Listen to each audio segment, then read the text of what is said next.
এই টেলিভিশনটা কার? ওদিকে ঘুরিয়ে কি দেখছো? মিটিংটা তো এদিকে হচ্ছে। গদি মিডিয়া, দুজন মহিলা যাচ্ছে সেটা দেখাবার জন্য গদি মিডিয়া, আর এত মহিলা বসে আছে চোখে পড়ছে না? কানা কারা এরা? এরা দিল্লি থেকে এলো গাই, সাথে এলো সিবিইডি সিবিআই, আর এলো মোটা ভাই টাকা পয়সা দিচ্ছে তাই। এদের মতো লজ্জা, এরা আমাদের লজ্জা, এদের জানাই ধিক্কার। ছি বিজেপি, ছি বিজেপিকে করে দিন ফুৎকার। যদি কোনো জায়গায় ইভিএম মেশিন খারাপ হয়ে যায়, নতুন মেশিন না আসা পর্যন্ত মা বোনেরা দয়া করে একটু অপেক্ষা করবেন, কারণ যাতে আপনার ভোটটা বিজেপি না লুট করতে পারে। ভোট হয়ে যাওয়ার পরে পাহারা দিতে হবে। আবার কেউ একটু চা দিল, খেয়ে নিলেন, কিছু মিশিয়ে দিল, অজ্ঞান হয়ে গেলেন, আর তারপরে ব্যাস গেল, বিজেপি ছক্কা মারলো। এ হবে না।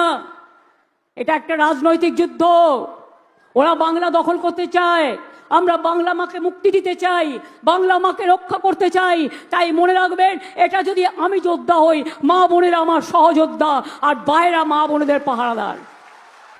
যদি কাউকে ওই সেন্ট্রাল ফোর্স এসে বুট পরে গট গট করে এসে বলে আপনার রাস্তা আটকায়, ভোট দিতে দেবে না, যাবে না, সিপিএম যে কায়দায় করতো, রথের সময় ঝাড়ু দিয়ে রাস্তা পরিষ্কার করতো, ওই খিলের ঝাড়ু রেখে দিন একটা করে, রাস্তা পরিষ্কার করতে করতে ভোট কেন্দ্রে চলে যাবেন। আর দিল্লি কা লাড্ডুরে জেনে রেখো, বাংলায় তোমাদের কোনো জায়গা নেই।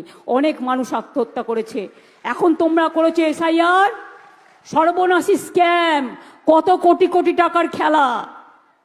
তারপরে করবে ডিলিমিটেশন, বাংলা ভাগ। তৃতীয় খেলা এনআরসি, চতুর্থ খেলা বাংলাকে দখল করা, বাইরের লোক দিয়ে ভোট করানো। অন্য কেউ দখল করতে না, অন্য কেউ ধরতে না পারলেও আমরা কিন্তু ধরতে পেরেছি, এবং আমরা ইঞ্চিতে ইঞ্চিতে লড়াই করছি। জানেন তো, আমাকে ধমকালে আমি গর্জাই, আর আমাকে চমকালে আমি বর্ষাই, আর আমাকে বর্ষালে আমি উতরাই, আর আমাকে উতরালে আমি এগিয়ে যাই। আমি বাধা বিপত্তি মানি না। আমি পরিষ্কার তাই আপনাদের কাছে বলছি, বিনা পয়সায় রেশন পাচ্ছেন, পাবেন, লক্ষ্মীর ভান্ডার পাচ্ছেন, পাবেন, কন্যাশ্রী পাচ্ছেন, পাবেন, রূপশ্রী পাচ্ছেন, পাবেন, শিক্ষাশ্রী পাচ্ছেন, পাবেন, ঐক্যশ্রী পাচ্ছেন, পাবেন। অনেকের ভোটার লিস্ট থেকে নাম বাদ দিয়েছে, আমি সুপ্রিম কোর্টে গিয়ে আপনাদের 32 লক্ষ নাম তুলে দিয়েছি, বাদ বাকিও আজ নয় কাল নিশ্চয়ই বিচার হবে। আর এসআইআর হচ্ছে বিজেপির একটা বড় স্ক্যাম, কলঙ্ক। 250 জন মানুষ আমার আত্মহত্যা করেছে, এদের কোনো দয়া নেই, মায়া নেই। মানুষের ভোট কেটে দিয়ে ভাবছে বাইরের লোক নিয়ে এসে বাংলাটাকে দখল করার। আমরা বলি বাংলাকে দখল করা যাবে না।